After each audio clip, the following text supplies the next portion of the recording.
कर्जमाफीच्या संदर्भात cut off date ही 30 September 2025 ही आपण कट ऑफ डेट केलेली आहे। 2 लाखापर्यंतचं कर्ज माफ करण्याचा निर्णय आपण घेतलेला आहे। जे नियमित कर्ज भरणारे आहेत त्यांना 50,000 रुपये देण्याचा निर्णय आपण घेतलेला आहे।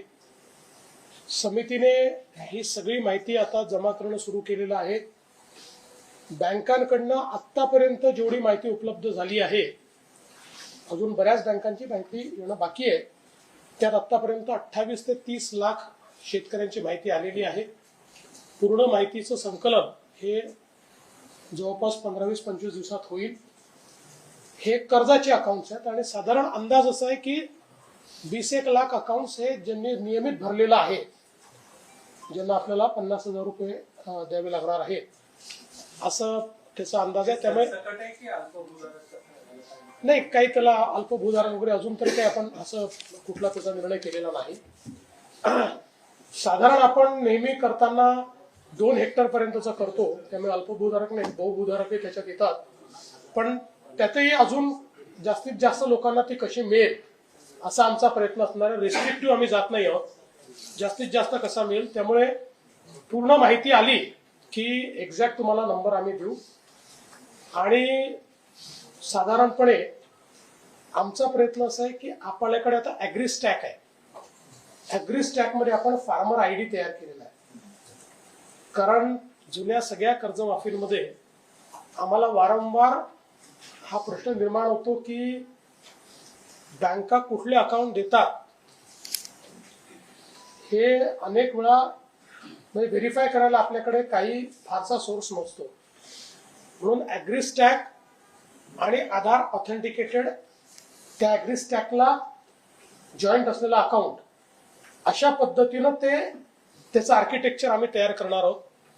एकदा कदाचित त्याला 1-1.5 महिना वेळ लागू शकतो, एखाद महिना, पण एकदा हे आर्किटेक्चर जर आपण नीट केलं तर जे खरे शेतकरी आहेत ते सगळे त्याच्यामध्ये कव्हर होतील। आणि पूर्वी जसं आपल्याला अनुभव आलेला आहे की कधीतरी 10-12 वर्ष, म्हणजे असंही आपण पूर्वी बघितलंय, 10-12 वर्षापूर्वी बंद झालेले अकाउंट देखील काही बँकांनी आपल्याला दिले आणि आपल्याकडनं त्यातले पैसे घेतले आहेत। आपली कर्जमाफी बँकांकरता नाही आहे, कर्जमाफी बँकेच्या अकाउंटमध्ये पैसे जावे याकरता नाही, शेतकऱ्याला त्या ठिकाणी पुन्हा एलिजिबल होता व्हावं, त्याच्या नावाने कर्ज असू नये याकरता आहे। आणि म्हणून बऱ्यापैकी थोडं सायंटिफिक पद्धतीनं करण्याचा आमचा हा प्रयत्न आहे।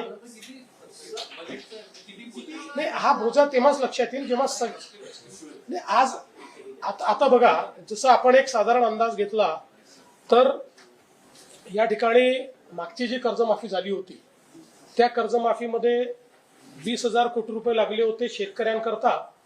आणि मग त्याच्यानंतर जे 50,000 रुपये द्यायचं सांगितलं होतं ते तर काही त्यावेळेस सरकारने दिले नव्हते। मग शिंदे साहेबांचं सरकार आल्यानंतर आम्ही दिलं होतं, त्यावेळेस आम्हाला जवळपास 15,000 कोटी रुपये त्याकरता लागले होते साधारणपणे। त्यामुळे साधारणपणे याच सगळ्या घरांमध्ये हा साधारण खर्च जाईल असा अंदाज आहे।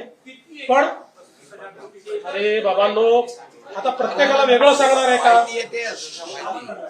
आणि पुन्हा एकदा सांगतो, सगळी माहिती आता कशी मिळू शकेल? जर मी सांगतोय की माहिती संकलन चाललेलं आहे, आता तुम्हाला एक अंदाज यावा म्हणून मी माहिती दिलेली आहे। यापेक्षा जास्त होऊ शकतं, याच्यापेक्षा थोडं कमी होऊ शकतं। त्यामुळे तेवढी माहिती आता तुम्हाला माहिती असली पाहिजे, तुम्हाला ती लोकांपर्यंत पोहोचवता आली पाहिजे। पण मी एवढंच सांगतो की ही कर्जमाफी फार रिस्ट्रिक्टिव्ह कर्जमाफी नसेल। आम्ही शक्यतोवर आमचा प्रयत्न असेल की जो आपला सामान्य कर्जदार शेतकरी आहे याला पुन्हा एलिजिबल करण्याकरता जे जे करता येईल ते आम्ही करण्याचा प्रयत्न करू।